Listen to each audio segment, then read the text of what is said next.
This is Fuzz on Film, and this is going to be our first intermission episode for 2018. Welcome. Hi. Hope you're feeling great. We've got a bunch of films to talk about, so let's just do that. I'm Drew. Over there, Craig. Hello. And Scott. Delighted to meet you. Let's just get straight into it then. Mr. Morris, take us away.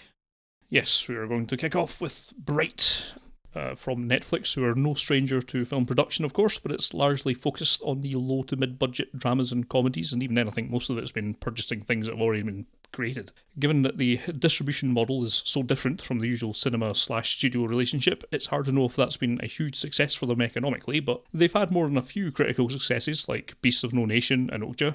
But that said, they're also funding Adam Sandler movies, so there's no clear indication on which side of the fence their first big-budget, effects-heavy blockbuster attempt, Bright, would fall. And lo it appears, and the critics loathed it. But Netflix can move a lot of eyeballs in a particular direction if it wants to, and just you try and avoid an ad for this film on login to Netflix since its release. I presume, given that they've announced plans for a sequel, it hit its engagement metrics, or whatever it is that makes a Netflix-only film a success. But the more interesting metric for us is that the audience reviews were, on the whole, quite positive. Curious.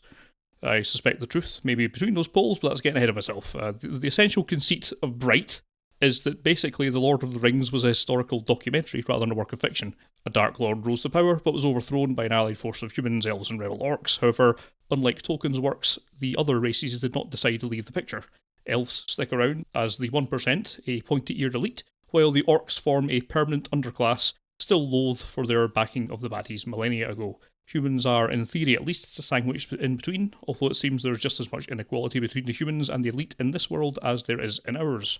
Will Smith's Darrell Ward is an LAPD officer who's dismayed to be lumbered with a new partner, Joel Egerton's Nick Jacoby, the first orc copper.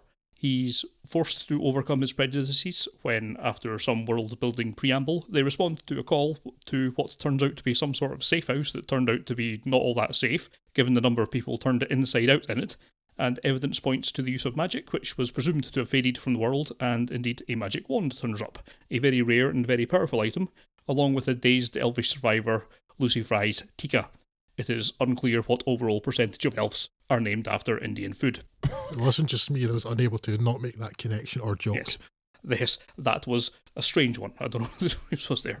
Unfortunately, no matter what multiverse you're in, the one constant is that LAPD are staggeringly corrupt, and so the backup that Ward has called in decided to rather kill Ward and Jacoby and take the wand for themselves. This earns them all lead salads, but it does mean that Ward and Jacoby have to go on the lam through a hostile Los Angeles with the wand and Tika chased by the cops, local gangs, both orc and human, and most pressingly, Noomi Rapace's Layla and her elite elf goons looking to reclaim their wand in order to resurrect the Dark Lord. So, it's basically a buddy cop come chase film with a Dungeons & Dragons skin over it then. And indeed, divested of all the fantasy trappings, it's a slender narrative indeed, but it's one that's just about up to the task of upholding the action sequences and the partner banter that you'd expect from something plucked from the late 80s to early 90s, just with one of said partners under a ton of makeup. Director David Ayers keeps things moving along well enough after an arguably touch too slow opening act, but, well, there's a decent amount of world-building exposition that necessarily needs to be front-loaded, so I'll forgive it that. Thankfully, overall it hews right up the middle between the Ayers-penned Training Day, with which you could argue it shares some DNA, and the Ayers-helmed Suicide Squad, the least said of which the better. Still, it must be said, there's more than a few problems with Bright, more or less entirely from Max Landis' script. Oh dear, Max Landis. There's some people you hear bad things about and think, nah, he just doesn't seem the type. Definitely doesn't apply to Max Landis. He very much seems the type, and seems to have gone to ground since the sexual abuse allegations were levelled against him, and though it seems clear that Landis is a right old Tory and no mistake, some will want to boycott all things associated with him, which is an understandable position, and looking through his IMDb page, you're not missing out on much. But in the interests of separating this artist from the rest of them, what done worked on this, let's limit the criticism to the script, because there's enough to go around there. In terms of overall enjoyability, the main problem I've got with it is that it's got an awful lot to squeeze in to make the scenario understandable, and it doesn't have the right balance of pacing to it at all. There's too much at the start, although I understand why that's done.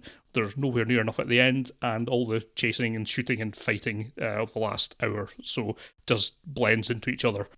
It gives the film a very unbalanced feel, and it's not a film crippling offence, and there's just about enough quips peppered throughout of Will Smith's character charisma over a lot of the gaps. There have been other more outre criticisms levelled at a script that I don't think are worth getting into, but I will say this. If you watch this film and come away thinking that Landis has equated working-class black and Latinx people with subhuman orcs, you're assuming a great deal of bad faith on Landis's part that I don't think the rest of his career and character supports even under his current clouds. He is an arsehole, but an arsehole in a very different way. That said, let me just check my privilege. Yup, it's still set to old white guy, so please take my opinion on that for what little it's worth. So, this is a brave new world of film distribution, and we film reviewers must change along with it. I'd be summing this up awfully differently if it were only in cinemas, but Netflix is such a different kettle of fish that the value propositions have changed entirely. It's, of course, certainly not worth subscribing just to see this film, or indeed any single film, but that's what Netflix is selling you on. Assuming you're already subscribed, is it worth watching the first half hour and seeing what intrigues you enough to continue? Of course it is. At that point, it only costs us your time, but couldn't you say that about any film on Netflix? Of course you could. That's how they get you. Instead, let's say this. There is a lot of world building in here that takes a few more risks and has a broader scope than most Hollywood films, and that's to be applauded. See also Valerian and the City of a Thousand Planets, an otherwise good film with the severe misfortune to be infected with charisma vacuum Dane DeHaan. However, a lot of the more meat and potatoes aspects of the film, the dialogue, the action, the performances and so on, hover around the fine descriptor, bringing this down to somewhere just above average mark. And there's any number of outright better films out just now that you could watch instead, so it's difficult to recommend dropping everything to watch. I don't think it's a bad film, and those people in December calling it the worst film of the year were, I suspect, looking only to boost page views at a time of the year when they naturally start tailing off due to the holidays. That's a very clickbaity take. Yeah. It really is. But, as always, I just miss the days when Will Smith would provide the theme music for his films. Right, the theme tune, sing the theme tune. I can't think of a movie pitch that interests me less. Drew? Yeah, I think, Scott, on the whole, I liked it a little less than you, but still found it reasonably interesting. And you mentioned risk, and that's certainly something it is. $90 million is the reputed budget for this. Mm. And to put $90 million into a streaming-only property with this sort of world and this sort of topic. And Will Smith at this point. Yes, perhaps too. Long gone are the days of Will Smith being the huge film opening star that he once was. So yeah, there's a risk there, and I'm rather glad they took it because it is not so like much else I've seen, I think. I mean, at least in terms of the world. In terms of the actual plot, yes, I've seen this film several times. Yeah. I've seen it in The Fifth Element because the Lucy Fry's character. Isn't it just Alien Nation again? Yes, it is. That's very much what it is. It's what's up, Alien Nation plus Training Day. Mm. And it still doesn't come close to really good David Ayer stuff like End of Watch, unfortunately. But the problems I have with this, the dialogue aside, which is terrible, and also why is Noomi Rapace even in this film? She has, 3 lines to speak? Yeah, and it really could have been anyone. I was hoping Exactly, it's maybe one of those, sometimes some actors put like a really great like non-verbal performance that you can kind of see why their physicality was there for it. But Carla Van's chin. Yes, but yeah, she doesn't really have anything to do in this film. It's not necessarily her fault. I think she's doing everything that was asked of her, but she's not really asked to do much more than walk occasionally. Why she's there, yes, exactly. And as I mentioned, Lucy Fry, who plays Vindaloo or Corm or whatever her name is. Onion Badgie, I think her name was. When she's speaking in this sort of gibberish, elvish language, again, like Mila Jovovich in The Fifth Element, she doesn't seem so bad, although she doesn't have a lot to do. And then she starts speaking in English. And, no, please, love, go back to the English. That's Elvish. You're not good at this. A lot of the problems I have with it are much more structural. You mentioned the world building, Scott. There's some really interesting ideas in there. Like these, if the Lord of the Rings were a documentary and these people living together now, that's kind of interesting. And there are little snippets you see, particularly in the background. There's a dragon in the sky at one point, and there's the centaur police officers and stuff. And I thought, that's quite interesting. But then it's a really, really half-baked world because it's basically this world with a couple of different buildings and some different graffiti. Yeah. So they've not thought that through. It's like, you've got centaur police officers. Why are all the buildings exactly like they are now? Why does everything look like it looks now with a couple of different buildings and some different faces? So the world building isn't actually all that strong. There's an intriguing idea in there. I don't think it's particularly well carried out. And then it's also so incredibly one note. It feels like it could be a Star Trek film, because every group has like every single elf is some snooty rich thing. Every single police officer is corrupt, without exception. They're corrupt and they beat people. Every single one. There's no nuance in this film, which is my biggest problem. There's no nuance, or subtlety, or shades of grey or anything. Every single orc seems to be a gang member. Every single Latino human is a gang member, certainly. And it's all just a bit underwhelming. Definitely seeds of a good idea in there. I did quite enjoy it, and I just kind of just wish the world had been more thought through and had some idea of nuance. I certainly wasn't bored by it, and in its 2-hour running time, it didn't really ever bore me. It seemed to keep going along quite well. Well, it gets a bit thin on content by the end when it just becomes an action film. And Yeah. I kind of tend to switch off with those nowadays. Oh, they're shooting at each other again. Okay. And then they have that, and it's only once, fortunately it's only once, but they have the same sort of cliched, cool, stylized thing of someone pointing the gun at a direction they're not looking at and shooting someone dead. And like, you think it looks cool, it never looks cool, it just looks ridiculous every time it's ever used. But yeah, that's used once, that's a very, very minor niggle. It's just... In a film where humans are knocking about with elves and orcs, that is a minor niggle. Yeah. But I agree with you. That sort of thing just seems daft nowadays. I haven't seen the film, but I can picture what you're talking about, and it does seem silly. Yeah, I wouldn't suggest that anybody watched it, but I wouldn't particularly put anybody off the idea if they had their hearts in it either. I don't know. It's the sort of thing I was getting to. If the idea sounds intriguing enough, it's worth spending the first 20 minutes of it just watching it and seeing if it's anything that's actually landing with you. Because by that point, you're already subscribed to Netflix, so you're not really out all that much apart from 20 minutes of your time. Yeah. Do the police ride segways? They do not. It's not Paul Blart. 2 stars. That's largely how I rated it anyway. But the fact there's a sequel being greenlit suggests that maybe they can explore this world a bit and just at least try to explore. Find a better writer than Max Landis. Yes, somebody who can write dialogue and any degree of nuance at all. Get a couple of segues in there. And yeah, you mentioned to Scott Will Smith's innate charisma, which I've always thought he's had. I like Will Smith, but he has been in some absolute turds. Fortunately, this doesn't quite There's recall... no denying it. This doesn't quite recall Bad Boys. David Ayer seems to have got a better performance out of him in this than your man Michael Bay could get out of him in Bad Boys. But there are elements of that film in here, sort of feelings anyway. So it's not peak Smith by any chance. It's, but Smith at about 65% is about good enough still to passing grade, but yeah. Again, I think the problem really is it's less Will Smith's performance, it's that he's not given a lot to perform. Yeah.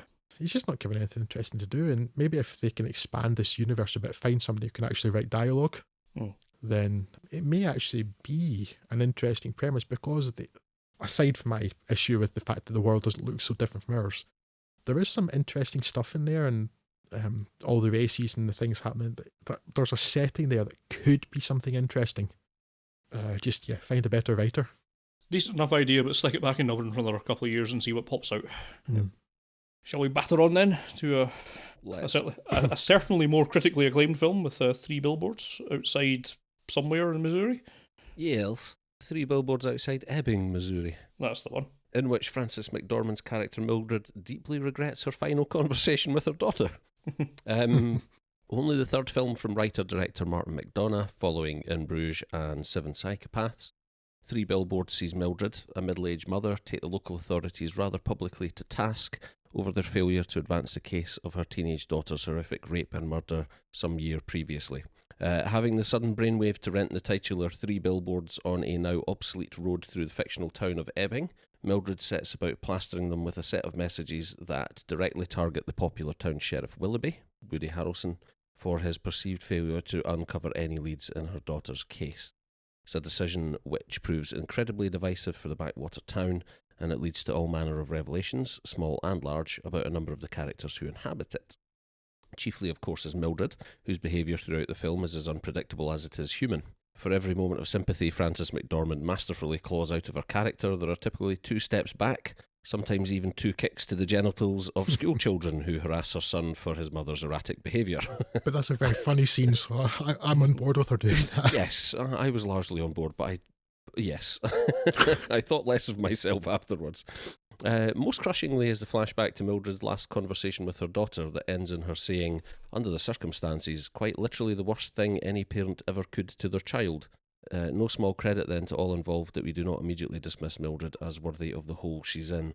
In a wonderful display of the ebb and flow of the nature of humanity, McDonagh steadfastly refuses to allow any of his characters to be painted in black or white, and it's a decision that earns the film some credit, especially in the hands of this capable cast.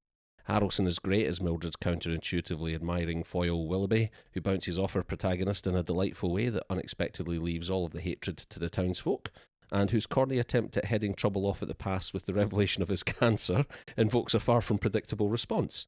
Also first rate, as ever, is Sam Rockwell as Willoughby's pathetic shambles of a Deputy Dixon.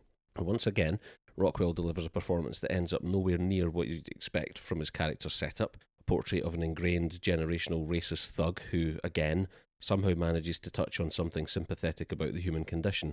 It's this character who seems to have fueled a lot of the backlash against the movie across social media. But if you want to know more about those opinions, I shall leave you to look into them yourself and make up your own mind as to whether these people understand what a movie is or indeed does. 3 Billboards has all of the elements I really want in a movie, and McDonagh for the most part does a bang-up job of proceedings. I haven't seen 7 Psychopaths, so I've got a blind spot there, but this is certainly a much more mature piece of work than In Bruges, even if it perhaps isn't as immediately accessible or rewarding. So why then did I not really enjoy it as much as I felt I should? 3 Billboards is certainly off to a flying start on the awards circuit this month, and it seems there's an awful lot of appreciation out there for it, a great deal of which I'd argue it definitely deserves. But something keeps me from loving this movie, and I still can't tell you precisely what it was. There are some niggling moments of dissonance in the character portrayals, which I suspect is somewhere at the root of it, and I think that might be the result of the film trying for one too many dark moments of humour along the way. Certainly there are narrative foibles, and if you want to talk about minor niggles, Drew, this one really stuck in my craw. Why does Mildred seem to suddenly happen upon the billboards when, as we learn during the first of numerous scenes set on her veranda, she can see them clearly not 500 yards from her house? Picky, I know, but still an annoyance. Also, unless I misunderstood it, the billboards are where her daughter was killed. Yes. So I'm not sure why it was a sudden revelation of what can I do with these billboards. But yes, latterly I've come to assume that it was just a revelation of wait a minute, I've got a plan. I could use these, but that it must be she's like it's just a way of portraying the idea of well, what could I do with these? But it does play a little at the beginning of the film, like that she's never really noticed the billboards before. Yeah. I think it's poorly signposted, but well, no pun intended. But that. Oh dear, genuinely no pun intended. I shall punish myself for that later. Picky I know, but still an annoyance. I doubt in the end it's entirely down to either of these factors. More likely a combination of many smaller and largely individually undetectable failings, but I wasn't able to escape the summation that 3 Billboards was in the end less than the sum of its parts. I did enjoy it enough that I will commit to a second viewing in future, but I certainly won't guarantee when. I certainly enjoyed it a lot. I thought Frances McDormand was fantastic in it. Oh, definitely. This is easily the best thing she's done, if not even better than Fargo. Yeah, I was having exactly that thought during this. I'm thinking, have I seen Frances McDormand better? And I've seen her in a lot of stuff, and even in sort of supporting roles, like playing opposite Sean Penn in This Is the Place. And I was thinking, this is possibly the best I've seen her. And the role was written specifically for her too. Perhaps that helps to that synergy there. I mean, it's a very affecting film because of some of the topics it touches on, but then the deeply comic moments in it too are great. And I mean, while this is no 7 Psychopaths, because it does not have Tom Waits of carrying a rabbit around, or Christopher Walken, so clearly cannot be as good, but it is, a very good film. But it did lose me after a point. There is it lost me. I don't know whether this is a problem with the film or that the film was making a point, but there is an incident with a window, at which point nothing happens to the person that did it, and that was driving me absolutely crazy. Why is this person not in prison? Put this person in prison. They're a criminal. Put them in prison. Put them in prison now. Put them in prison, and nothing happened. Especially given the person who observes it happening and the immediate revelation of who they are. Exactly. So, although what I did come back to is there is a, and I really liked it because I happen to like when this thing's targeted because I despise it so much, but there is a scene earlier on when Mildred is visited by a Catholic priest. And she starts talking about the laws about even just being a member of the Crips of the Bloods in Los Angeles, and how even if you are just a member of, even if you never saw anything or heard anything or were aware of anything bad happening, the fact you're a member of that club, of that gang, means you are culpable. Guilty by association. Yeah, she's talking about the Catholic Church, obviously. And then I'm thinking, is the film also saying that about the police force? And I don't know if I was reading that into it because I couldn't explain why else nothing happened with the window thing. But that's an interesting point, actually. I hadn't considered that. It's the only way I could reconcile that with myself because it made no sense otherwise. There were so many witnesses. There's the one witness in particular that you mentioned, Craig, but so many other witnesses to this terrible crime. And it really, really bothered me that nothing happened with that. I suppose I can excuse the bystanders doing nothing about it because we're led to believe that the weight of opinion in the town is very much behind the police department in this one in the wake of the action that she has Mildred's been seen to take. Yes. But I certainly cannot get over that other person and the brief flash of their ID that we are given. Yes. And the fact that the worst that happens is somebody gets told to clear out their desk. Yes. So that bothered me a bit, but where the film really lost me was the incident with the police station a little after, because it just seemed too far. Yes. For that character, I mean, I understand the emotions of the character and the fact that perhaps rational thinking's not foremost in their mind, but that just seemed a step too far. It didn't seem to fit with the rest of the film.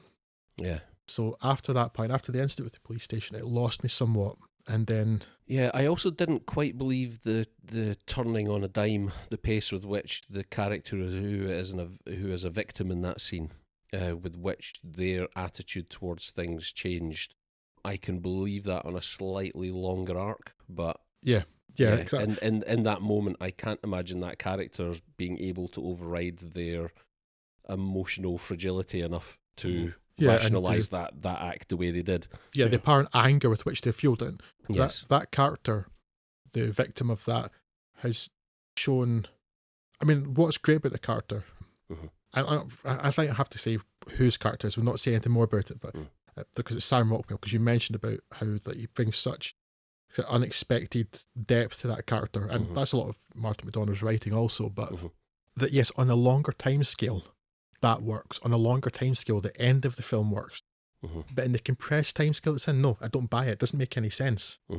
Not to mention the fact that incident at the police station, while apart from the motivation for it happening, I didn't buy.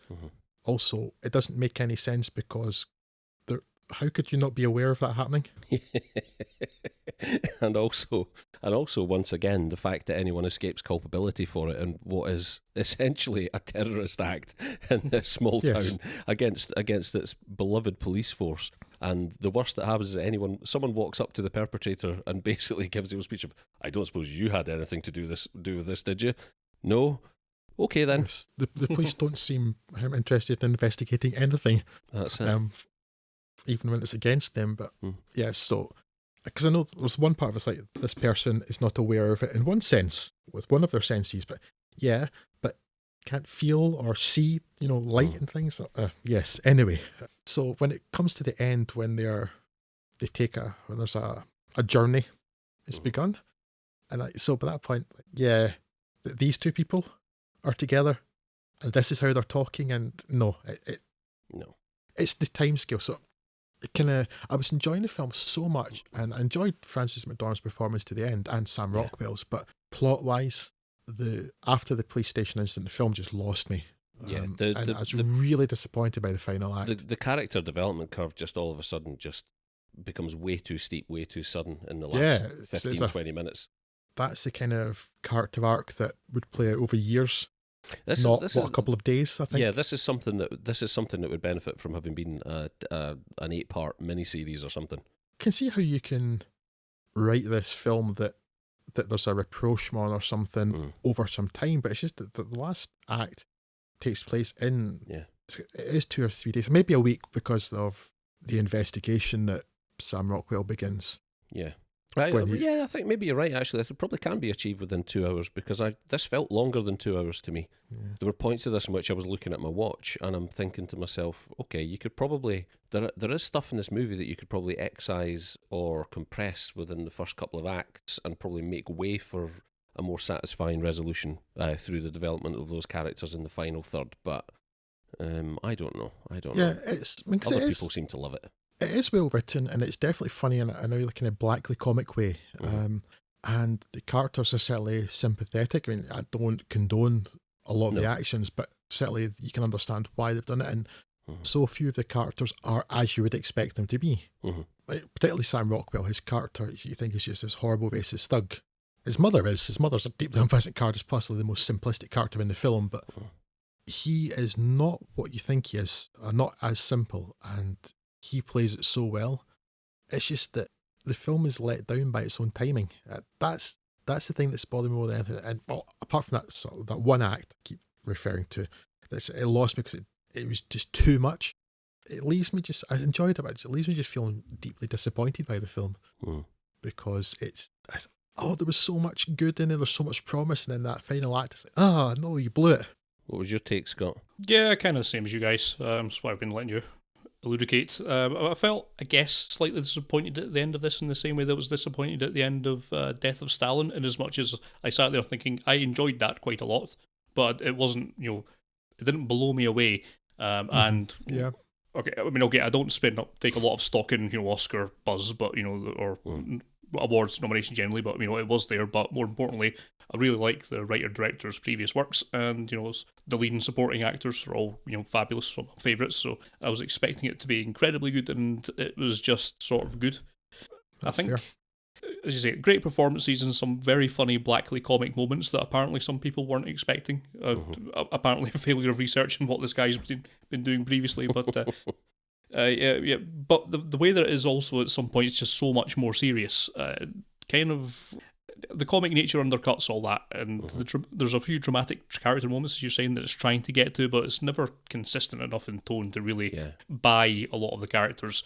They're good performances, but I don't buy who they're performing. Yeah, and that really hampered my enjoyment. I think every time really that you wanted to get invested in one of those characters, or in a particularly sort of dramatic moment as well. I don't know about you guys. They'll do some daft joke. And, I always spent funny, the entire time thinking someone's going to say something to try and crack us up in a second, though. And quite often they didn't. But the movie sets up that expectation in the way that it veers so wildly from comedy to drama. It does rather undermine itself at some points, doesn't it? Yes. Yeah. And that was really what stopped me getting properly absorbed in it. That's the difference between me sitting there thinking this is a well put together film that I am enjoying, and just stopping thinking about that and getting truly absorbed and starting to connect the characters and all that stuff. So I enjoyed it maybe a bit more than you guys, coming just from the kind of tone of what you're saying, but still, it's definitely not a great film. It's just a pretty good one, and well, I'll take it. But I had really hoped it would blow me away, and instead I'm just thinking it's actually a very good film. Certainly want to watch again, and certainly want to recommend that everyone watch. Yeah, but, I wouldn't not brilliant. want to put anybody off of watching it, Scott. No, absolutely not. And it's a much more mature film than In Bruges, as you say, Craig. But it's nothing like as entertaining. No, I still stand by that In Bruges is much more immediately accessible, and ultimately maybe even more rewarding. Whereas this film has the potential to be much more so. But doesn't match up to it. Absolutely. Yeah. I think when you watch In Bruges, which I did again a couple of years ago now, and I still found that although there is only really the one really sort of significant moment of emotional payoff in that film, when it does arrive, which is the revelation about Colin Farrell's character and what he's done in the past, that is a much more emotionally, for all that film predicates itself much more on humour overall than this one does. That moment emotionally delivers a much more unexpected and sort of subsequently larger payoff than I think probably any one moment in this film, with the exception of, I think, it's a real sort of silencing moment, the point at which Mildred's character says that final thing to her daughter as she's on her way out the door. But that's an emotional in a different way. Because it's not like that. It's a horrible thing to say, But it's like, well, because it's people arguing or trying to hurt each other, but Yes. and so she has to live with those words, but they are words. She didn't do any act or cause anything that caused somebody harm. No. Whereas with Colin Farrell's character, obviously that's different. Indeed. But there you go. So we're largely on agreement on that one. What about the Jumanji, Scott? Oh, the Jumanjis. Sometimes I do fall into the trap of just assuming a film will turn out to be garbage and ignoring it from a very limited number of data points, such as Jumanji reboot / sequel / reimagining / whatever, and Jack Black. But sometimes you just have to give the unexpected a chance, and such as would be afforded if, say, The Greatest Showman had sold out and there's not much else out at the time. But sometimes, gentlemen, you just have to open your mind and, yes, your heart, to find the greatest gift of them all, a watchable Jack Black performance. Oh my goodness. Blessed They times. do exist. They are just rare, though. Yes. This Venn diagram did not overlap in the way you expected. Yeah, I mean, I've said before several times, though, you never ever think that Jack Black in film's a good thing, but it's not always a bad thing. He's probably been good in films more often than he's been bad, but for some reason he just carries the weight of the bad stuff much more. Oh, Jack, so misunderstood. This Jumanji, subtitled Welcome to the Jungle, presents a presumably updated setup from the Robin Williams vehicle of 95, although I've somehow contrived not to see that, so I can't really comment. I've contrived not to see it because it's a Robin Williams film from the mid-90s, around about the time he was doing Flubber and things, and so clearly it would be a terrible film and I would not watch it. A group of high school kids are given a menial task of clearing out an old room as detention punishment, only to uncover a mysterious video game system from yesteryear. Hooking it up in the absence of anything more interesting to be doing, they are surprised to find themselves transported inside the game, inhabiting personas very different from their real-life counterparts. Spencer Gilpin, an awkward, studious type, becomes The Rock's Dr. Smolder Bravestone, who is, well, as you'd expect someone The Rock plays to be. Athletic football player Anthony Fridge Johnston, and somewhat estranged friend of Spencer, is reduced to being his sidekick and weapons valet, the diminutive zoologist Franklin Finbar, played by Kevin Hart, and Martha Capley, also the more studious type, but also rather more spiky and standoffish, becomes Karen Gillan's Ruby Roundhouse, a commando, martial artist, and dance fighter. And rounding out the squad is the popular, and we're told pretty, but self-obsessed Bethany Walker, who becomes Jack Black's Jack Blackish, Professor Sheldon Shelley Oberon, a cartographer, cryptographer, archaeologist, and paleontologist, so all of your major ologies and graphers. After a period of adjustment and trying to get into character, they're informed by NPC Nigel, Rhys Darby, good to see him in the film, that they must return a Stone of Power, the Jaguar's Eye, to the statue from whence it was stolen, which will presumably complete the game and allow them to return home. Unfortunately, they'll be chased and hindered by said thief, Russell Van Pelt, Bobby Cannavale, Bravestone's nemesis, who wants to use the stone to control all of the animals in Jumanji and profit somehow, presumably. Which is hardly the greatest scenario building that the world has ever seen, but it's perfectly serviceable for a bunch of action scenes peppered out with quips and occasional moments of character development and fish out of water behaviour that you'd expect from this sort of thing. And wouldn't you know, it's entertaining enough watch. The casts, both young and old, play off each other well enough, and this is the sort of thing that The Rock can charisma through in his sleep. The surprise actually comes from Jack Black, who I don't actively dislike, but wouldn't go out of my way to watch, who wrings an awful lot out of what would seem like a one-note joke. Well played, you sly dog. And so it goes, with solid enough action and a few clever gags relating to video game mechanics, proving to be a entertaining enough 90 minutes or so. Unfortunately, the film's 2 hours long, and by the end of that time, has probably outstayed its welcome, but not by too much, and I doubt many people will come away from this film feeling that it was a complete waste of money, unless you were expecting to see an Ingmar Bergman revival and wandered into the wrong cinema screening. On the other hand, I doubt that anyone will come away from this film reliving the squad's adventures in their mind's eye, eagerly awaiting the home release. Nope. Enjoyable enough as this was, I'm sure its fate will be to fade pretty quickly, to be stumbled across down the line on Netflix, at which point you will have forgotten everything about it and can watch it again from scratch. So, in many ways, great value. Oh, well, I'm going to see it on Friday, so I reserve judgment until I've sampled it. Now, that's all been a bit backhand complimenty, but Jumanji presents a perfectly valid slice of throwaway entertainment. It's worth a look on that basis. 3.5 whatever's out of 5. It's going to disappear from minds, I think, but it's grossed pushing $750 million, amazingly. What? Yeah, it's been quite a surprise. So Yeah, because I was thinking when I was writing this, I'll better make some kind of note about the genius that scheduled this up against the Star Wars film, and then I saw the money at stake and I went, oh well, apparently there was enough room in the cinemas for the both of them. yeah, Joke's on you. yeah. So a budget in the range of $90 to $110 million estimated, and it's pushing $700 million, so going towards $750 million. It's very, very slight, but yeah, I didn't expect much from it at all, Scott. I wasn't going to watch it at all. I only watched it when I found out you had done. Sorry. Well, no, see, I don't. Yeah, it's perfectly fine. 2 hours running time is pushing it, but not by much. I expected to be very, very bored by the end, and I wasn't, which was nice. The Rock plays what The Rock plays in most films, which I guess is an exaggerated version of The Rock. But yes, he's entertaining enough. He's got a lot of charisma. Karen Gillan, certainly she's a lot more to do in this character-wise than she does in the second Guardians of the Galaxy. Is not so bad, I guess. In the first one, she was just there, whereas this time she's just a bit of a character, so she's a bit more engaging. Kevin Hart is Kevin Hart, so you either like that or you don't. I find him okay. There's probably sort of less interesting play between The Rock and Kevin Hart in this than there was in Central Intelligence. I kind of get a bit tired of Kevin Hart though, because he very much plays the same character in every film he's in, and it's really getting tiresome.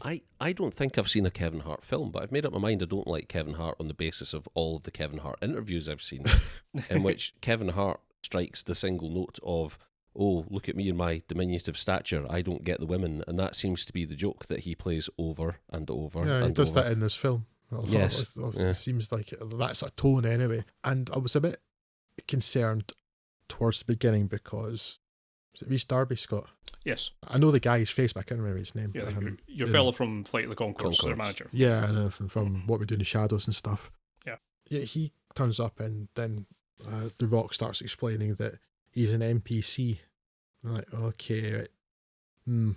Bit exposition-y here that they're explaining all this, and then you got the scene, there's a cutscene starts, and it says, this is a cutscene. I'm like, okay, that's okay.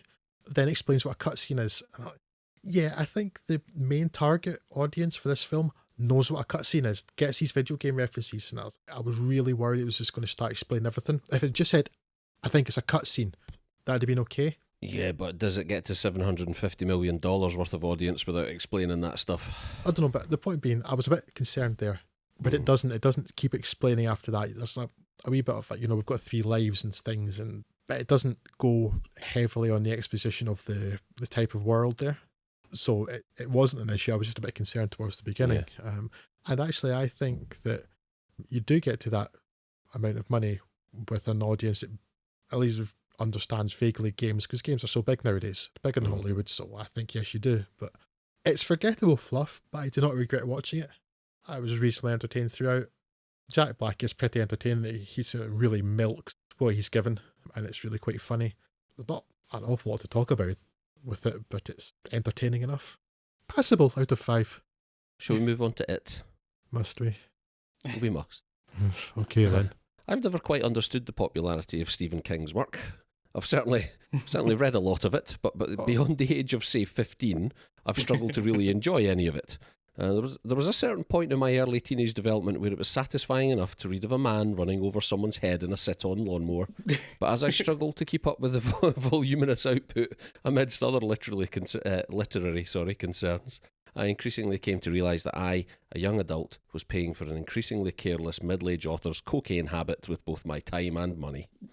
It was pretty much slap bang in the then overlap of age and reason that the TV adaptation of It came to my attention. Story in 2 parts, told 30 years apart, of a voraciously child-munching alien menace posing as a circus clown, became the talk of our circle of school friends. As such, it became something of a horror touchstone for my generation, and the reputation of Tim Curry as Pennywise the Clown has become enshrined in the annals of great genre performances. Revisiting that adaptation recently, specifically following the first season of the vaguely similarly themed Stranger Things, I realised, as one so often does, with the removal of rose-tinted nostalgia goggles, that it was, in fact, a steaming pile of cack. That's how I always understood it to be. Yeah, I think people are remembering, there's maybe 10 minutes of great Tim Curry gurning, and then, 3 hours and 50 minutes of just the worst garbage. Have you both seen the original It? Yes. Oh, I feel so sorry for you. I've dodged that particular bullet. You have my sympathies, gentlemen. Yes. Watch the clips of Tim Curry, but everything else, no. No. Especially don't watch the revelation of the creature's true form at the end. I have seen Shelob's Cornish cousin. I was kind of looking forward to Andy Muschietti's big cinema take. I know enough people who rate his 2013 effort Mama as evidence that he has at least some competency at this filmmaking lark. I've seen that film. No. All right. I do believe that it, as a source novel, does have enough raw thematic potential to make a great film. Frustratingly, Muschietti does do a pretty decent job with a good deal of the movie, but also struggles terribly with others. The most satisfying aspects are almost all centred on the child cast and their antics, the authenticity of which forms a potent narrative, an emotional core, easily the film's trump card, if it can be said to have a trump card. Led by Jaden Lieberer as Bill Denborough, the clown-precipitated death of whose younger brother Georgie opens the movie. The band of school misfits are reminiscent in all the best ways of such outfits as the Goonies, and it's no coincidence that Finn Wolfhard of the aforementioned Stranger Things has a major role here as Bill's best friend Richie. While the film is preoccupied with the non-clown related exploits of the gang, it's reasonably satisfying stuff. Much of the dialogue was apparently improvised by the young cast, and it often works well. Presumably, Muschietti understands that the best way to get kids to act like kids is to let them be kids.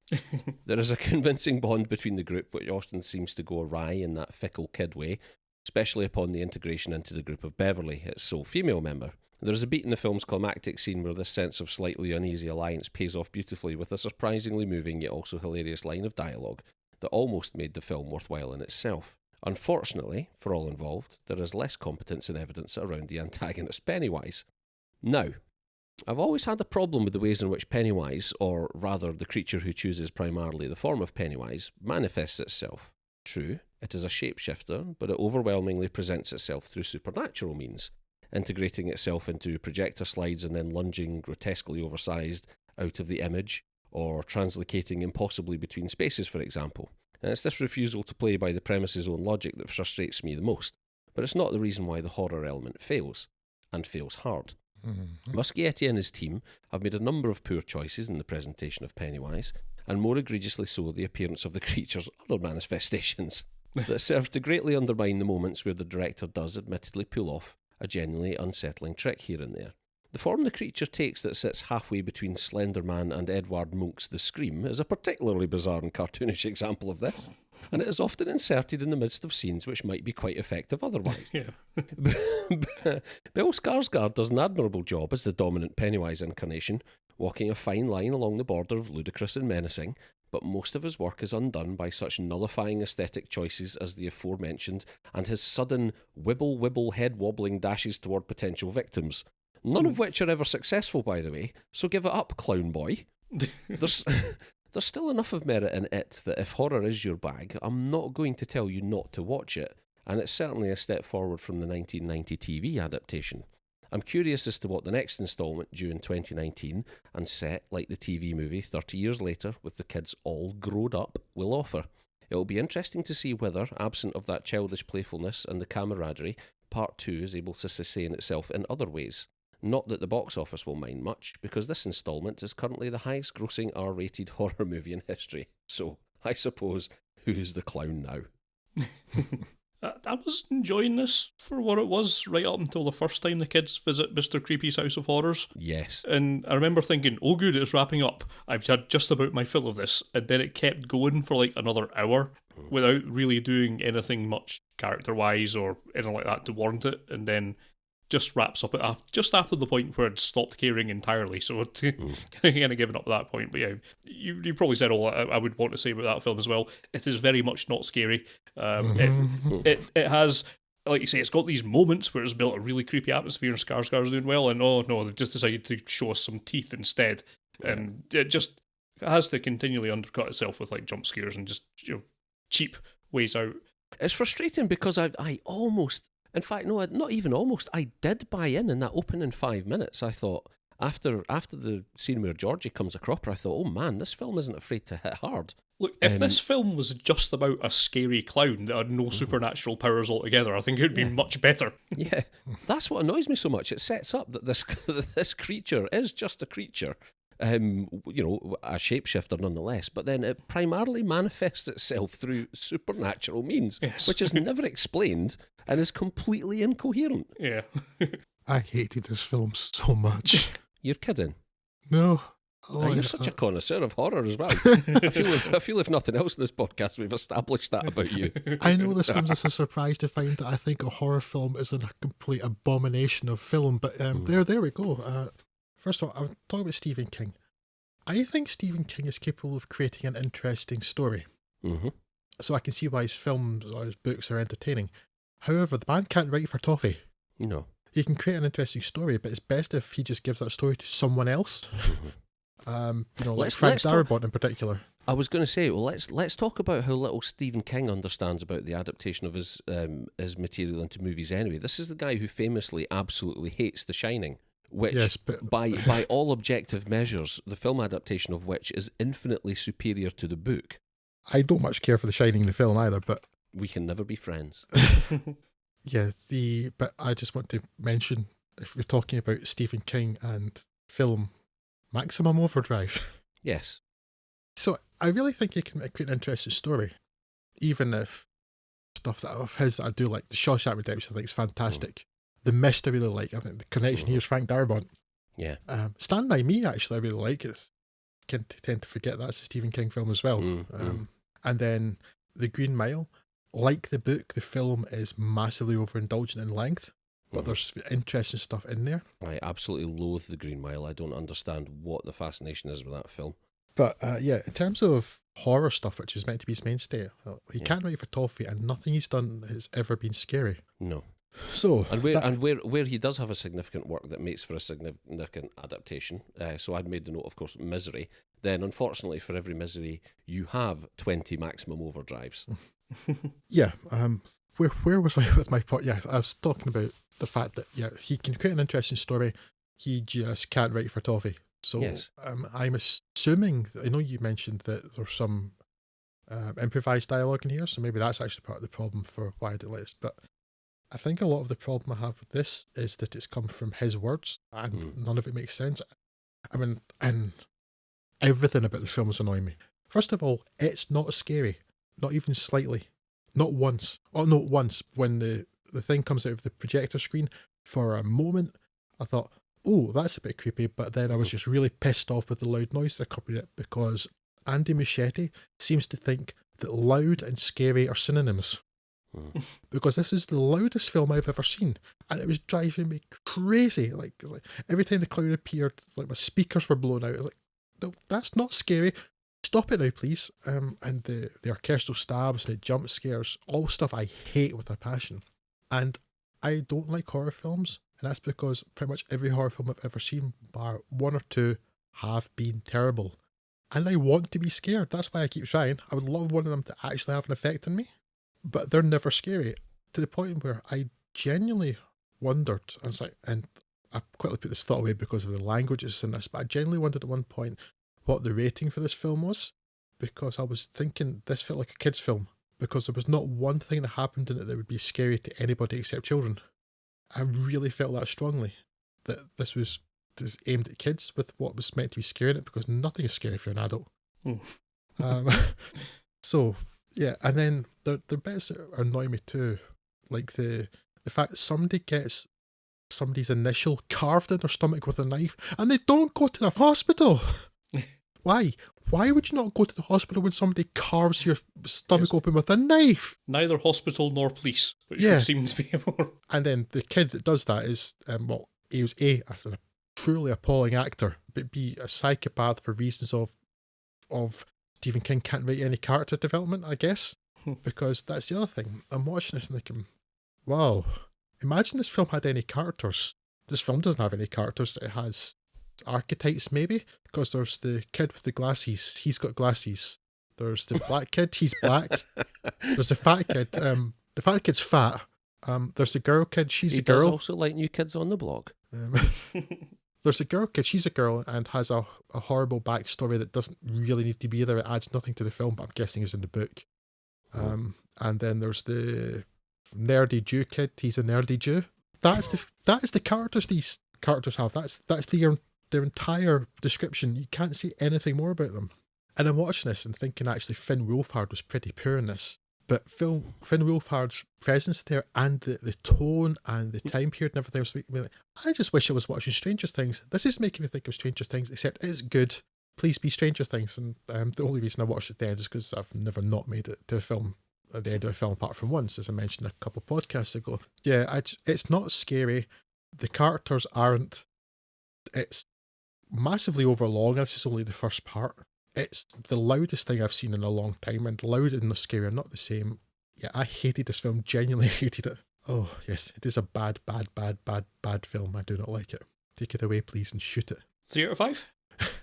Yes. I've got a rather sort of wishy-washy feeling about this film. I've not made up my mind hugely on how I feel about it. I just get amused listening to you get angry about a film that doesn't deserve your anger. This film does deserve my anger because it's terrible. It's not significant enough to deserve that level of emotional involvement at all. I was forced to watch this film. I did not choose to watch this film. I was forced to watch it by Stephen King himself, who came around my house and forced it into my eyeballs. It deserves my anger. I'm surprised there was room in there for all the heroin. No. Oh dear, there we are. Anyway, let's move swiftly on because we've been recording an hour already. Yeah, so let's move on to The Foreigner. Now, we of course all know and love Jackie Chan, the crazy kung fu whose inventive object-based fighting style and apparent willingness to murder himself with stunts for entertainment has endeared him to all but society's most disturbing monsters. You'd be forgiven for forgetting it, of course, but Chan also plays serious roles now and again, and I think I remember him voicing some frustration around the time of the Shinjuku incident back in 2009, I think it was, that he couldn't get any more dramatic roles. But here, a scant 8 years later, comes the Martin Campbell-helmed The Foreigner, adapted from the rather less politically correctly titled novel. Here Chan plays a restaurant owner, Nong Min Kwan, whose life is ruined when his daughter is killed in a bank bombing claimed by a hitherto unheard of IRA offshoot. Distraught, he leaves his business behind and resolves to kill those responsible. A tall order for a restaurateur perhaps, but it will come as little surprise to find that there's more to Kwan than meets the eye. Turns out he was a US Special Forces asset who suffered his own set of tragedies before coming to the UK for a quiet life with his daughter, which gives him a particular set of skills that will make him a nightmare for certain people. People like Pierce Brosnan's definitely not Jerry Adams Liam Hennessy, the Northern Irish First Minister, ex-IRA member turned politician who Kwan insists must know who's responsible, despite his protestations of innocence and ignorance. Turns out that he actually is ignorant on this count, but not willfully so, at least at the start of proceedings, as he doesn't know who's responsible and sets about shaking down the old crews for news of whodunit, leading him into a very tangled web that points back in his own family's direction. All the while, Kwan proves to be a thorn in definitely not Jerry Adams' side, going from insistent to heavily armed with improvised explosives, and still also insistent that Hennessy provide him with the names of those responsible, while outwitting and evading his guards from the old firms. Meanwhile, in London, the terrorist cell is setting up for another atrocity, putting a clock on all of this investigation malarkey that Kwan will, and I trust we're not spoiling anything here, ultimately bring to an end in a very final and bloody fashion. Now, when you invoke the term genre cinema, it's altogether too easy for people to get a bit sniffy about it, and I know because it's exactly what I do when people start talking about horror films in those terms, but it is, see previous conversations, but it is, however, a useful shorthand to say that if you're not a fan of, or just not in the mood for, an action flick with some martial arts flavouring, although perhaps slightly, surprisingly lightly flavoured, given the lead actor, then perhaps it's best to let this one pass you by. Chan's certainly capable enough of hitting the emotional notes required, and the plot's strong enough to hang a revenge fantasy on, but let's just say you're probably not going to want to go into this film expecting a character piece or an in-depth explanation of post-Good Friday political dynamics. No, it's unashamedly an action film, and one that feels more like it escaped from the early 90s or late 80s when they were still doing these things properly and not making Fast and the Furious films. The Foreigner has a number of, by today's standards, pretty brutal action sequences, and Martin Campbell has the experience to keep things moving along crisply and efficiently.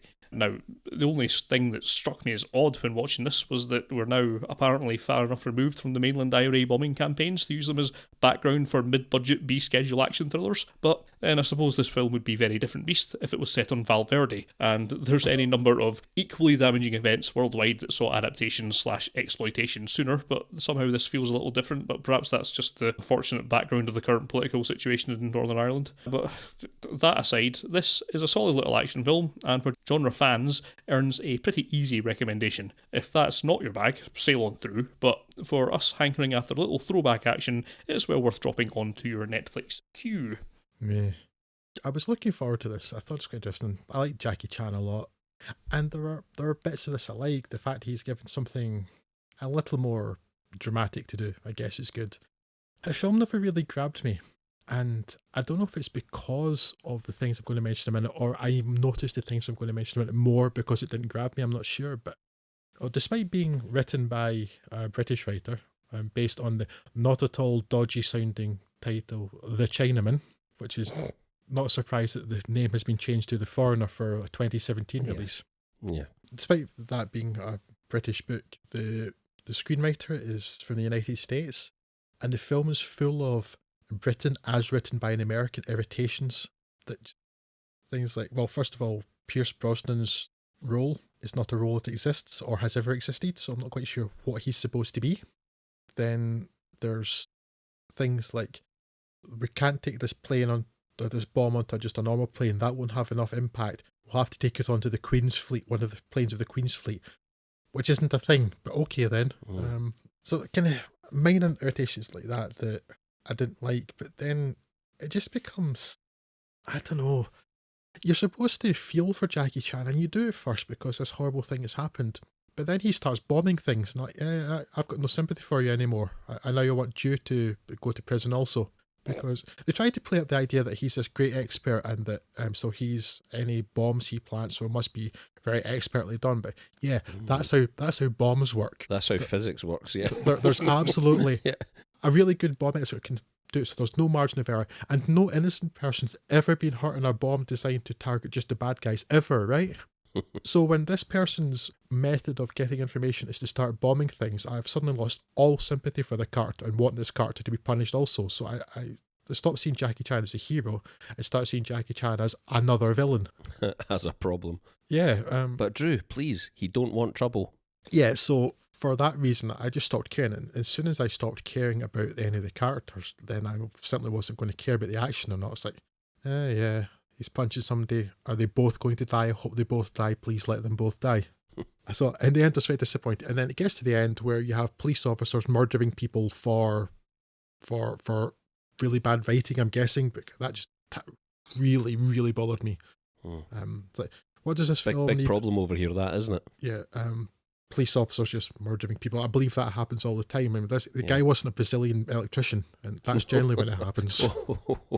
He wasn't a Brazilian. The people they killed were white. They weren't a Brazilian electrician or an unarmed man in a car in South London. So this wouldn't happen. But yeah, it disappointed me. I was really looking forward to this. Well, I was looking forward to it, and looking to see Jackie Chan and a bit of Braunholm. But nah, a bit crap, unfortunately.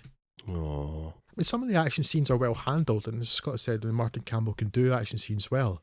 It's just that the action scenes happened to be in a film in which I didn't care about anything that was happening by that point, so they were wasted on me. All right, let's talk about Mother. Must we? Yes, again, unfortunately, we must.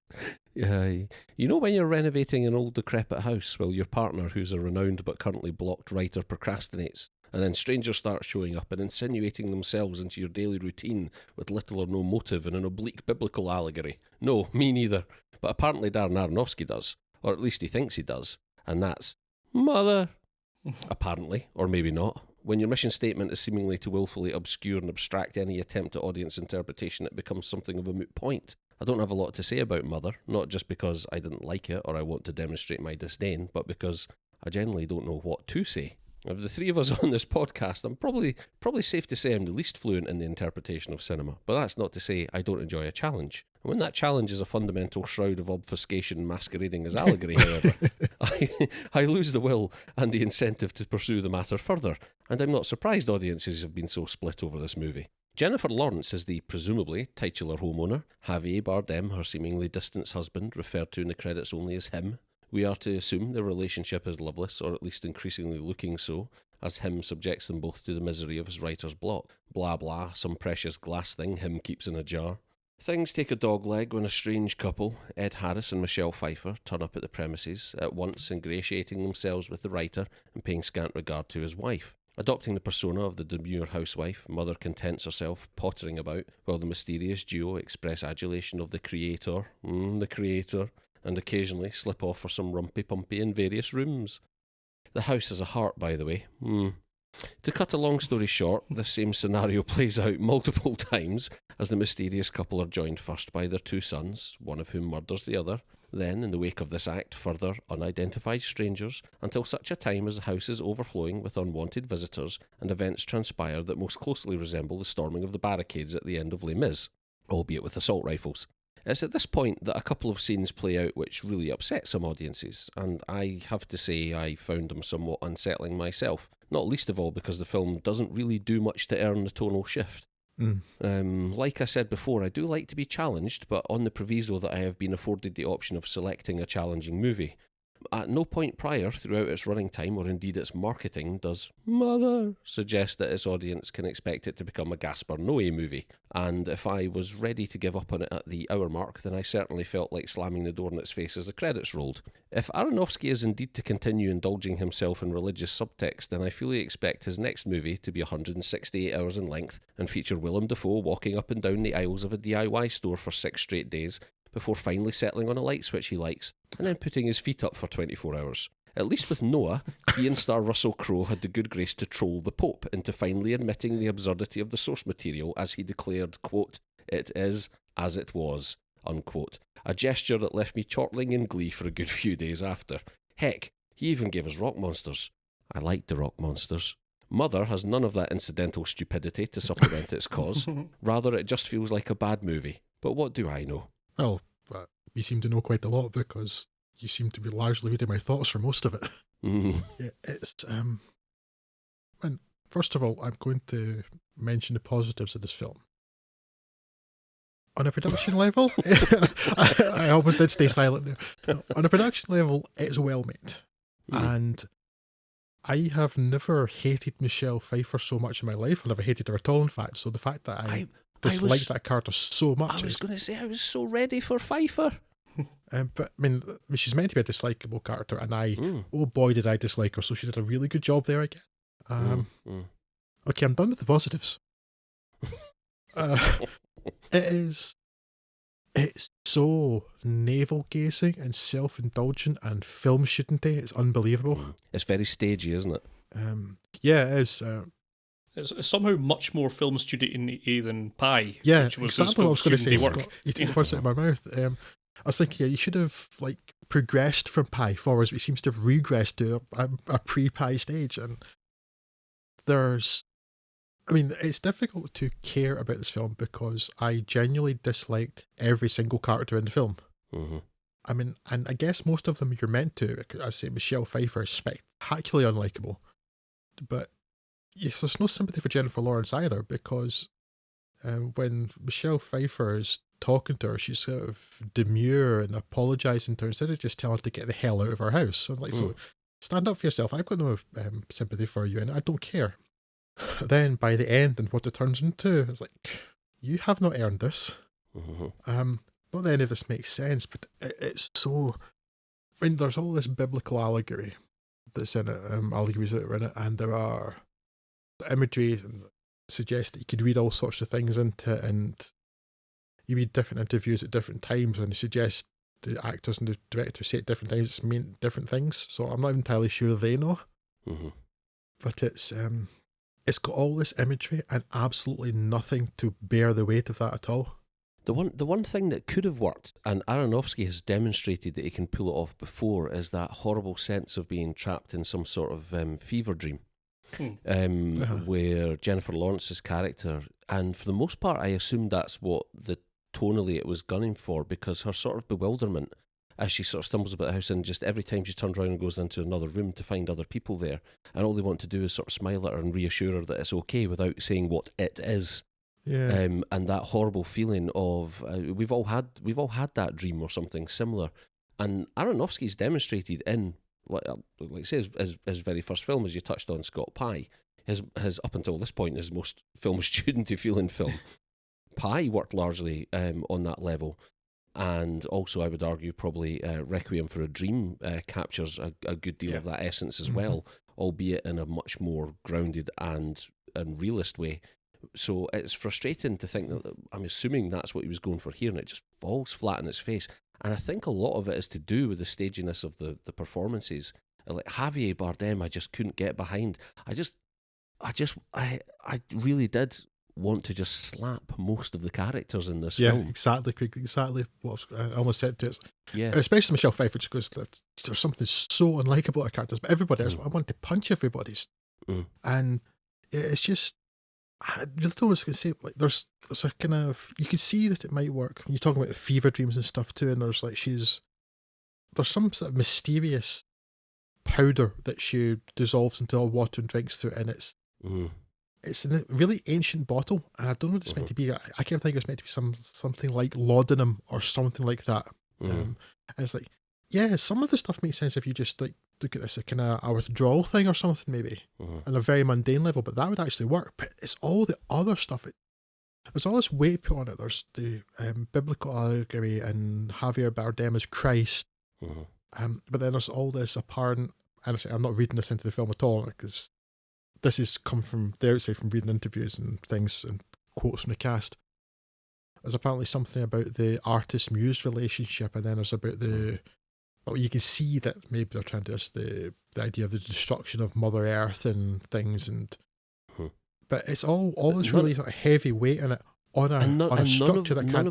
None of those theories get seen through to any kind of conclusion either. It's too muddled. Yeah, it's too muddled, and the core of the film and the structure and the story, which really isn't there at all. There is no story. There is no story. It can't hold up all these great themes that are being thrust upon it. It does not have the strength to hold them up.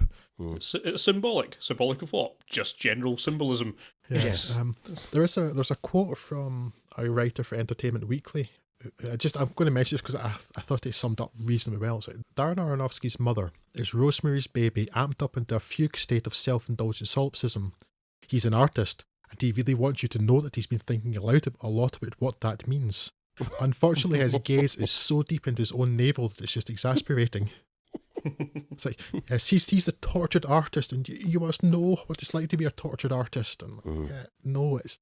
I mean, I don't dislike this film as much as say I dislike it, because there was at least something here that I could try to grab onto, and it's well made technically, but it initially presents a challenge that you want to engage with, but then but pulls by the the end, rug out from under you so sharply.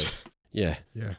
It's so self-important, and it does not have the substance to be important about. Yeah, exactly. Yeah, I'm glad to hear you come on to this stuff, because I'd had a very hard week before I watched Mother, and I was not in my sharpest of states when I watched it, and I had no clue what was going on, and I didn't know if that was a fault with the film or with me, but I'm glad to see it's perhaps more to do with the film structure than it is. I just found this to be a relentless tumult of stuff that I couldn't get any purchase on at all. I probably wasn't as shocked by the end, because at that point I was just staring blankly at it. I didn't know what it was trying to do. I didn't know what it was trying to tell me, and so it could have done whatever it likes, and it probably just met with the same whatever reaction to it. So it's the sort of film that if I was going to really give a fair opinion to, I suppose I'd have to watch it again, but I don't really feel any pressing urgency to do that. Now, I will say, if you, as we kind of hinted at before, if you want a different movie, if you want something that is, well out of the ordinary, well, you want something that sort of challenges yourself. Non-Marvel. Yes, it's definitely that. So if that's your jam, this maybe be your marmalade. But it's the least conformist film you will have stumbled across in a Cineplex any times recently. Yes, so it does have that going for it. That is actually a positive thing, I would argue. However, I couldn't make head nor tail out of it, and as such, I don't really have a valid opinion other than, I really like the poster. Yes. Yeah, and again, another thing that disappointed me, because I really knew very little about Mother, apart from some divided audiences, but Yeah. some people are saying that it is really great, and of course, I'm a big fan of Darren Aronofsky's work, and I liked most of the actors that are in this. I'm fans of most of them, or at the very least, I'm agnostic to them. So it seemed like it would have a lot of positives, but yeah, it was just all nonsense. What you say there, though, Scott, is part of the point, and this is why I took such exception with a great deal of it. It's saying you didn't know much about it going into it. Nobody did, because the filmmakers made a decision to not release any information about what it was beforehand. And that's partly why I felt so aggrieved by the final sequences and the film it turned out to be, because I kind of want to be given the option of going into that film before. I don't want to go into a film blind, not knowing what it is, and find out that it's going to present some of those images that it absolutely has not earned the right to do, and just thrust them in my face and go, "Do you feel challenged? Do you feel challenged?" Well, yes, on one of the rare occasions where I did actually, contextually. And if I were to pay, as it turned out, rental is a lot cheaper than going to the cinema. But if I had gone to the cinema and on blind faith, on the back of Aronofsky's reputation, paid 10, 12 quid to see this, I'd be furious. This would be one of the occasions where I would come back out and immediately ask for my money back. Yeah, I can see that. That seems like a fair response to it. And maybe that's the response. It's probably what I was looking for. Yeah, actually. But when I was watching it, it just feels like a film that's very pleased with itself, and I was not quite so pleased with it. Yeah, it does. It very much feels like, doesn't it? It's not often I actively dislike Javier Bardem in something either. Yeah, I just liked everybody. Again, I think that's part of the point. Except that you're supposed to presumably have sympathy for Jennifer Lawrence, but I didn't. No, because why is she putting up with all this rubbish? And exactly. I mean, maybe that plays into the idea that she's supposed to be Earth, because she has said that that's what it's meant to be, that she's Mother Earth. But I'm like, really? Again, that doesn't play out to any sort of logical conclusion. Or doesn't play out logically, rather. It certainly plays to a conclusion. And then even you have that's Mother Earth allegory and stuff, but then what is the end meant to represent? It's just weird, and it seems to speed through the end and get extra mental with every minute that passes. It's definitely not a film where logic applies, and it does seem that it's, I don't know, it is so loose in what it presents that, okay, yes, you could read it many different ways, but that just means that ultimately it doesn't really read as any of them. Yes. Those films are out there, though, that adopt that approach and work, but this is not one of them. But there you go. So can I, just before you go on, because I've just noticed a quote here about Mother from Aronofsky, or sorry, a fact, which kind of explains a lot. Apparently, Aronofsky wrote the screenplay in 5 days. Mm-hmm. Yeah, I'd heard that. I thought you were going to say just one word. I thought you were going to say cocaine. 5 days. That kind of shows. Are he and Jennifer Lawrence not an item now as well? I seem to remember reading something. Yeah. Oh, not anymore. Well, I'm not surprised. I can imagine this being an elaborate ruse on his part just to get to spend a lot of time with her, and he went into production not really knowing what it was about. He just wanted to spend some time with Jennifer Lawrence to ingratiate himself. I don't know. But yes. Maybe she watched Mother too, and that's why they're not together anymore. Aye. Anyway, Star Wars Episode Yakety Yak, The Last Jedi. Star Wars Episode 8. Is that right? The Last Jedi? Sounds about right. Episode something. At this point, I'm as tired as writing about these new Star Wars films as you no doubt are hearing me complain about them, so I'll try and rattle through this with some alacrity. Following on from the patricidal events of The Force Awakens, we joined the Rebels discovering a fleet of First Order dreadnoughts reverse parking into their orbital driveway, throwing laser rocks at their space swings, the fannies. Overmatched, the Rebels beat feet, with Oscar Isaac's Poe Dameron leading an assault on one of the bigger dreadnoughts, with an ultimately doomed fleet of bombers that aren't like any craft I've ever seen in my X-Wing video game training, grumble grumble, as well as being a showreel for Hollywood's tenuous grasp of how gravity works in space. The rebels jump away through hyperspace, but are followed immediately by the baddies, tracking them through some technobabble means that will require someone to slip on board the enemy flagship and disable it, that duty falling to John Boyega's Finn and Kelly Marie Tran's Rose Tico. But first they need to undertake some harebrained excursion to the planet of the Dinosaur Derby to find an obviously untrustworthy hacker in Benicio del Toro's DJ. Meanwhile, Daisy Ridley's Rey is camped outside Luke Skywalker's shack, hoping to annoy him into training her like it's Project Mayhem or something, to which he eventually sort of agrees, although any training that happens seems to be largely accidental, and she will, however, uncover more of her connection to the Force and Adam Driver's psychopathic hemo man-child Kylo Ren. She seems to think that he can be turned from the dark side, but from the way Luke tells it, that doesn't seem likely. All of this leads into an ending that I suppose I'd best leave somewhat vague in case you're one of the 6 or 7 people on the planet that's not seen this. But suffice to say, it channels The Empire Strikes Back in tone and outcome, if not actual events or quality. There's been a lot of whining from the usual man-children about The Last Jedi, as there is about any film with women in it these days, but I'm not completely clear on what their complaint is. Neither, I suspect, are they, as best I can gather. It reduces to writer-director Rian Johnston introducing some small degree of subtlety into the Star Wars universe. Loath as I am to admit it, they may have something approaching a point, as a franchise built on laser space wizards is not the natural home for subtlety. As such, when a couple of mysteries set up in The Last Jedi are discarded in passing like a piece of garbage, well, it's the sort of trick that would work well in Brick or some other neo-noir piece, but in the Valley of the Laser Space Wizards, well, I can see why people were annoyed. I was annoyed, not because of any threat to the patriarchy or whatever the nuttier of the fanboys are peeved about, but because the situation at the end of this film is essentially the same as the start of this film, and not moved on very much from the start of The Force Awakens, if we're very honest about it. So it all just feels like a waste of 5.5 or whatever it is hours of my rapidly diminishing lifespan.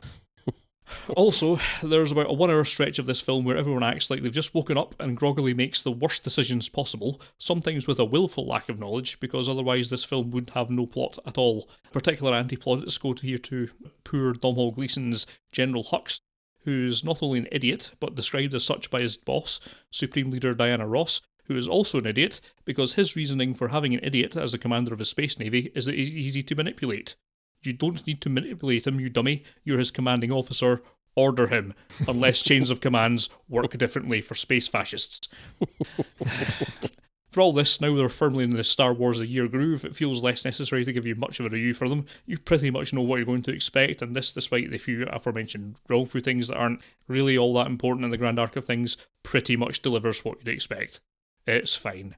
I can no longer muster the enthusiasm for this franchise to either love or hate anything that it does. It's just more background noise, and this is as good as I can reasonably expect background noise to be. I perhaps hope that we'll look back in a few years and say that this was the permission slip given to every director and production team that follows to do something completely different from the established Lucas-based Star Wars films, but I'm not going to hold my breath.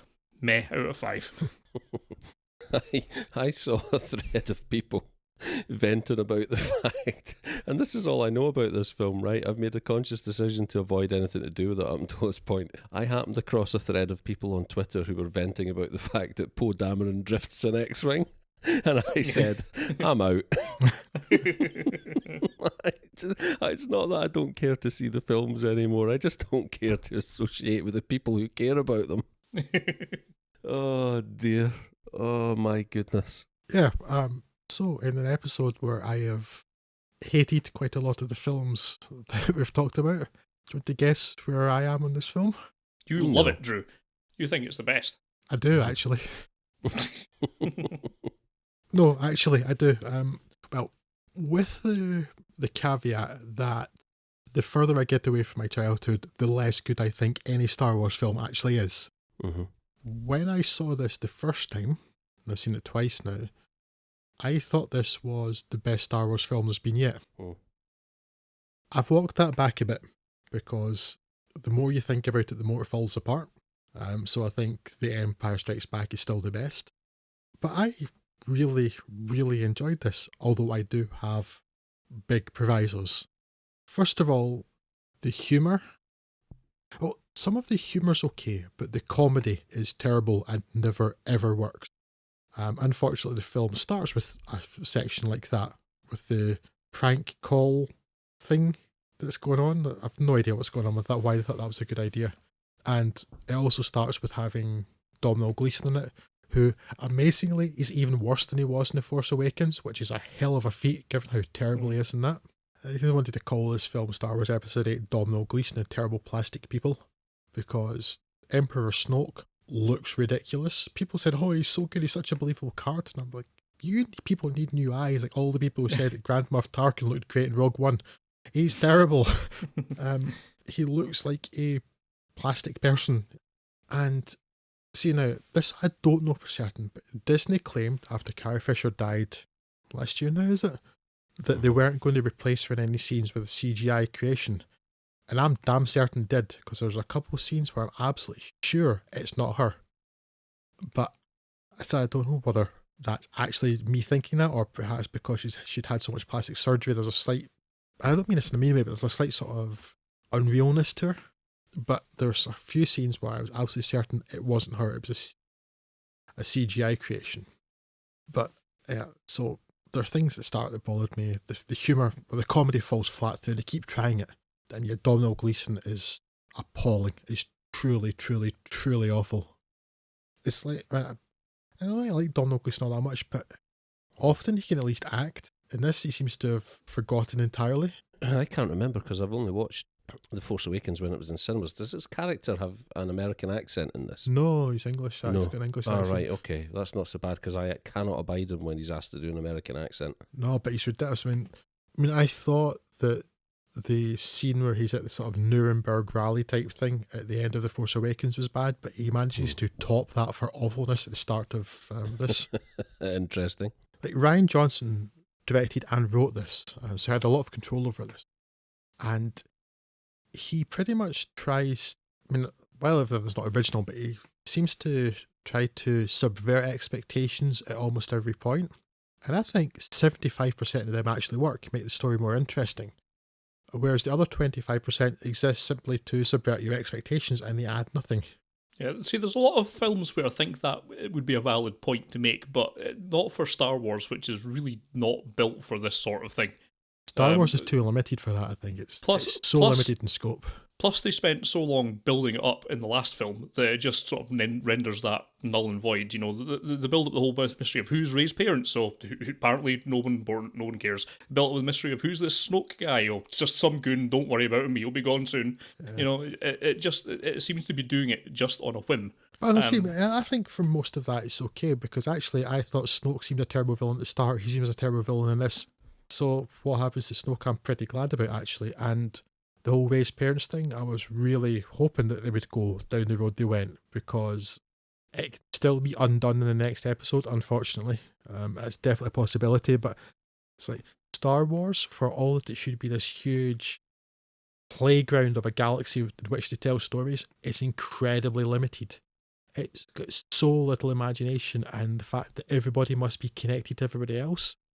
The fact that they decided that that wasn't the case this time, I was like, oh, great, good. I'm happy about that. But then, I don't know, the whole giant space donkey scene and that whole section in Canto Bight that most people don't seem to like, I also don't like. It's unnecessary, it goes nowhere, and it takes 3.5 days to finish. And I watched this a second time in the cinema, and I still thoroughly enjoyed it. I still think it's comfortably the second best Star Wars film now, behind The Empire Strikes Back, again with my caveat of earlier. But I don't know, I really enjoyed it. I didn't expect to enjoy it because I was so disappointed by The Force Awakens. And one thing I will give it great credit for is the fact that the trailers gave nothing away. Whereas I'd avoided all the Force Awakens trailers, remembering my childhood love of Star Wars, and so I knew nothing, and I watched the film and hated it. This time I didn't actually care and found out that they did a really good job with the trailers, which nobody does nowadays, of giving almost nothing away, which is nice. So I find I'm actually finding lots of positives about this film. I mean, there are negatives, there are plot holes, there are things that don't make a lot of sense. Everyone's an idiot. Yes, everyone's an idiot, but then some of the criticisms are from idiots too. There are things like, why didn't Laura Dern tell Oscar Isaac what she was going to do? And I'm like, she's his commanding officer, she doesn't have to. More pressingly, it'd be why didn't Poe Dameron figure it out, because it was happening in plain view. Yeah. I just don't. Nah. But it's unfortunate, as much as I enjoyed it, if you start thinking about it, it really starts to fall apart. And then there were things that happen, like what happens with Finn near the end. That character is useless. The character does nothing. I don't find that character interesting at all. And the bit when he's walking around his ship with water pouring out of his bag, it's just ridiculous. It looks stupid. It's one of those ridiculous comedy moments that fall completely flat. And okay, so what's going to happen with Finn? And then finally they give Finn something actually useful to do that might buy some time for his friends, and then they undo it because somebody's fallen in love with them in the, half a day that they were away somewhere else on a day trip. Okay. That seems really stupid. Yeah. I don't see. The more I talk about it, the less I'm liking it. So I'll probably stop that because I did enjoy it. It's a movie. But the Benicio del Toro character, I don't understand why he's in there at all. Adds nothing to the film, but that whole subplot adds nothing. And then you have, apparently people were really, really big fans of Gwendolyn. Can't act, but she's really good with a sword, Christie, as Captain Phasma. Oh. Apparently because, hello, the Stormtrooper shiny. And that appears to be the entire character. The Stormtrooper's a shiny Stormtrooper, but she's a great villain and everybody's really looking forward to seeing this fight with her and Finn. Like, okay. Her character isn't developed at all in The Force Awakens. I can't speak to this, obviously. Well, she doesn't have a character, Craig. No. She's shiny. Well, I know, exactly. And I was really, even in The Force Awakens, I was kind of caught off guard by that because I had been led to believe that she would be quite a major character. And I think you don't even see her with her helmet off, do you, in The Force Awakens? And I think she has maybe 3 lines and doesn't do anything. It doesn't get any better for her in this film either. Which was, I think, was another reason that fans are annoyed, because for better or worse, people did latch onto that as a character. I don't understand why either, but they did. No. And the way that they've treated a number of the characters in this seems almost like a deliberate middle finger to them. I think with Phasma, I don't understand the point. They're looking for a new Boba Fett, aren't they? Well, that's Boba Fett's exactly what I was going to mention, Craig. Boba Fett was... It's hard to believe a lot of what George Lucas says because he changes his mind given the day of the week. But he seems to have been quite taken back by the popularity of Boba Fett after The Empire Strikes Back. And he said that so consistently that I suspect that's probably true. Although, understandably, because Boba Fett does nothing. Yeah, exactly. Yeah, exactly. But he was this kind of like mysterious character in the background who took away the body of the best character in Star Wars, right? So I can see why people latched onto it, but not quite with the fervour that they did, because he didn't do anything. No. But Phasma is basically the Boba Fett character with possibly even less characterization. Yes. because there was only one Boba Fett, right? There was one, whereas she's one of 8 billion stormtroopers who just happens to be shiny. So I'm quite glad that character got given nothing, because there was no character, but it was just so underwhelming. I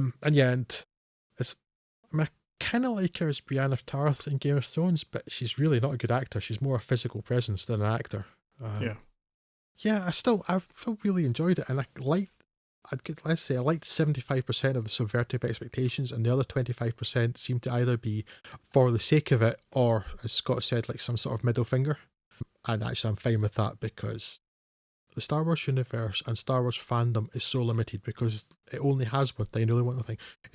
It's got to have lightsabers and it's got to have X-Wings and stuff, and if it doesn't have that, nobody's interested. It's like, 'cause there's no scope there for exploration of anything different. That's presumably what Rian Johnson's new trilogy is going to be. But if it ends up having Jedi and lightsabers and stuff, then I will not be surprised, because it's all that Star Wars can support. What I did like, though, particularly, was Yoda, because Yoda's fun, and Puppet Yoda at that, so great. And Yoda had one of the few actually properly funny, humorous lines that wasn't a failed attempt at comedy, when he talks about Rey having all of the knowledge that she needs, because she stole the books and Luke Skywalker doesn't know that. So there was that sort of interplay. It was really fun. I just wish there was more of that, but I still really enjoyed the film. I get this horrible feeling that the more I think about it, the less I'm going to like it, and so I'm going to stop thinking about it and talking about it. You'll be pleased to hear. and I thought it was well rubs, but now I think they're all well rubs, so yes. Take them away. That'll wrap us up for the day, I guess. Some feedback on the old Twitters, I guess. First off, thanks to the various people who've given us notes of appreciation on the last couple of episodes, the Bloodsport and Enter the Dragon one, and of course the Taco Izahato one, so a lot of people seem to like those, so that's great. Thanks very much for that. I guess on these films we'll start off with The Last Jedi with Matt Toller, at M Toller on the Twitters, who's been pretty vocal about it, but for the record, The Last Jedi was stupefyingly bad on multiple levels, utterly devoid of the qualities I found enjoyable in Rian Johnson's other films. Which, well, I agree with you. Have words with Drew.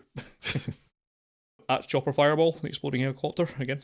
They think that The Foreigner is really good. Chan is great as an older, vulnerable man with a particular set of skills, and few directors know how to shoot action as well as Martin Campbell. Again, I agree with you. Drew doesn't have words with him. Stephen Nelson, at Scott Sackter on Twitter, thinks that Jumanji was a fun yet predictable romp. It lacked a proper antagonist, not counting the game itself, and didn't have the menacing nature or genuine threat of the original. Now, where does it even begin with The Last Jedi? Apart from being full of galaxy-sized plot holes and terrible acting, The Last Jedi took a giant jobby on all the Star Wars lore that preceded it. The villains became irrelevant and the heroes were annoying and facile. The worst film in the franchise, certainly the most infuriating.